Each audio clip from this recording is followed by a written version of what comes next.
Do you want to live until you're about 150, if not longer? I'm sure if I asked most of you, the answer would be yes. So I was really interested the other day to see a meme floating around where someone had asked ChatGPT to research and figure out how we could live till we're 150 years old or older. And it came back with a really interesting response.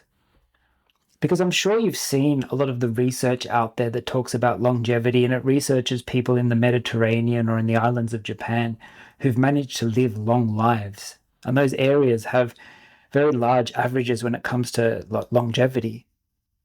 And often it's put down to food, what they eat in those areas. But the interesting thing with what ChatGPT came out with, and take with that a grain of salt, I understand all of the sort of the flaws around what ChatGPT might be doing here, but the logic is sound. ChatGPT said that if we want to live to we're over 150 today, we need to reduce our stress. That when you look at those areas in the Mediterranean, in Japan, it was because those people had far less stress. Of course, the diets helped, but that lack of stress, that ability to manage and effectively control their stress, and more precisely their reaction to that stress, is actually what contributes more to their longevity. And I'm sure you can relate to this. That feeling, that buzzing feeling you get when you feel stressed or anxious or burnt out. We feel it. And it might come and it becomes really huge and it feels overwhelming, but then it goes away. It ebbs and flows. And because of that, we never see it as the big problem that it is. On the other hand, if you look at something like eating, if you overeat, you may put on weight, and it tends to stay there until you make active steps to remove it, and has all the negative health impacts. So you can actually see why people would think that eating a good diet is the key, because it's more sustained, it's more controllable. But as I've said before in other videos, the brain always likes to take the path of least resistance. And if we become, in a way, inherently lazy in the way that we think, so that while we're stressed and we're under pressure, we think, oh, what could I do to get rid of stress and get stress out of my life? But as soon as we get through that moment, it's gone. And we might reach a sort of a break in that. We forget about it. We just move on. We hurry on to the next thing, living our busy lives. So we forget to deal with it. We forget to put in place systems or processes to help us to redesign our lives to better deal with stress, so that when it comes back again, we're in a position to deal with it. So that's what I wanted to talk to you about today in this video.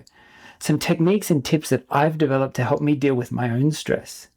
My stress in the corporate life and my stress in personal life, it's the same thing. And these techniques apply regardless of what field you want to put them into. And I'm hoping that they can help you to take a little bit better control over your stress in the request towards living a longer, fuller life. Now, you may not live to you're 150, 200 years old, but in those years in between, however long you have, I want you to have a connected and contentful life, a life that you want to create, your life. I want you to create the life that you want to live, and learning how to manage your stress effectively is a key way to do that. The way that I see it, there are two key types of stress. There are stresses resulting from things that you directly control, and there are stresses relating from things outside your control. And I want to talk about the two of those systems separately today and offer you some insight into how you can better manage them. Stresses you control is exactly what it sounds like. It's stresses coming about from things that are directly within your control to influence. Perhaps they're health concerns, perhaps they're relational concerns, they're money worries, or it's not sleeping right. It's things that you can have a direct control over. And if that's the case, if it's predictable, if you know that this is causing you grief every single time it comes up, then it's important that you put in place the systems and processes to help you manage that. Because one of the most important things that I teach people when I work with them is that stress is not a negative. Stress is information. It's actually data that your body's giving back to you that you have to listen to. You have to utilize to help redesign your life, to make yourself more effective. And a key thing about stress is it's just energy that's been misaligned. So if you take that information and really listen to it, and really study it and slow down, and not just see it as a problem and a negative that has to be squashed, but actually information that you can use to make yourself better, to put in place those systems, whatever it is that will work for you to help you deal with it, then you can see how it will help you to take active steps to creating the life that you want to live, the optimal life, a life where those stresses that you control can be reduced and their impact on you can also be reduced. So really listen to yourself, listen to your body, listen to the way that you're being given this information, because it is information. Just this reframing alone, this small mindset shift to see stress for what it actually is, information, can really help you unlock a new way of living and a new way of dealing with this stress that you control. The second thing is stress outside of your control.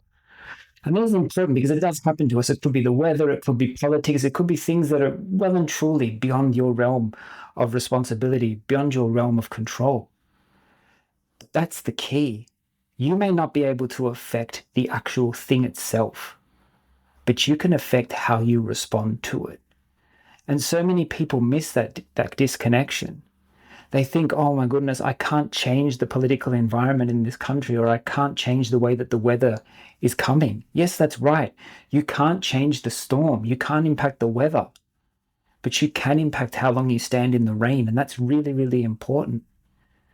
Again, it comes back to understanding what you control and using that as information. You might not necessarily be able to do something about it, but you can change your reaction to it. You can learn to lessen it, lessen the personal impact that it has on you, especially if this is taking a physical and a mental toll on you. These things that are completely outside of your control. If they're outside of your control, then you cannot impact them. You cannot change them. You can only change how you respond to them. And then in that case, it comes back to the first step that we talked about, which is putting in place those systems and processes so that you can create ways to deal with these, ways to change the way that you respond to them. This is really key. It always comes back to you and not giving over control of your life to other people and other things. Because if you do that, those other people, those other things will gladly control your life for you. You'll just be hanging on and going along for the ride, and you will look back, I promise you, in 5, 10, 20 years' time, and you will deeply regret not living your own life. There is no reason why these things should have the control over us that they do, that they should have the impact on us. Stress is a really big problem in the world today. It's a huge negative impact on our physical well-being, our mental health, everything. There is a reason why I truly believe that the AI systems came back with this output that reducing stress is actually one of the keys to longevity, because it quite clearly is. We may dismiss it for those reasons I spoke about before, because it comes and goes. But if we really address it, it's so freeing. That's the best way I can describe it. And look, I'm no expert of it. I still get stressed every single day, but I'm learning ways to better deal with that, to better manage the way that I respond, to better manage the way that I feel around stress, to lessen its impact on me. And ever since I've been doing that, my health has got remarkably better. I sleep better. I'm able to exercise more. I'm able to feel more present and more alive through this reduction of stress. It's probably never going to go away. We're always going to have stress. But now I'm starting to build these systems to be able to deal with it. I wanted to offer one final tip today, and it's an important extra bonus tip, if you will, that relates also to those people in the Mediterranean and Japan that come back as having great long lives. And it's to do with stress, and it's to do with the environment that they're in. Those areas tend to have less of the modern world influences upon them. People look at them and they think they're living in a little bit of a time capsule because they don't have the same pressures on them that we tend to do in more developed cities or in sort of high-tech society. And that's important because your environment directly impacts how you feel. Your environment, just from the desk, from your room, your bedside table, all of these little micro environments around us have huge impacts on us. And it's often one of the hidden ways that we can add stress into our lives. So try and consider that. Try and look at the environments that you're in, from environments just as small as your bedside table, all the way through to your house, your car, all of those bigger environments that you inhabit every single day. And look at them and think, What is it about this that could be adding to my stress? Try and really see and not just look at the environment, really see underneath. Perhaps I'm seeing a pile of work. Perhaps I'm seeing tasks I need to get to. Perhaps I'm seeing things I need to do, things I need to clean, all of these open loops again, which I've spoken about in another video. So remember that. Remember how much of an impact your environment has on you too. It's one of the key bonus tips I'm giving people to actually help redesign their life and create a feeling and a response that they want to have to help them to reduce their stress. So I hope you found this video helpful today. I hope it gives you a new perspective and a little reframing on how you see stress and its role in your life.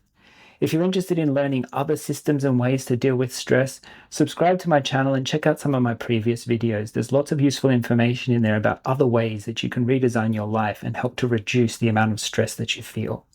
But right now, I want to thank you very much for giving me your time, and I'll see you in the next video.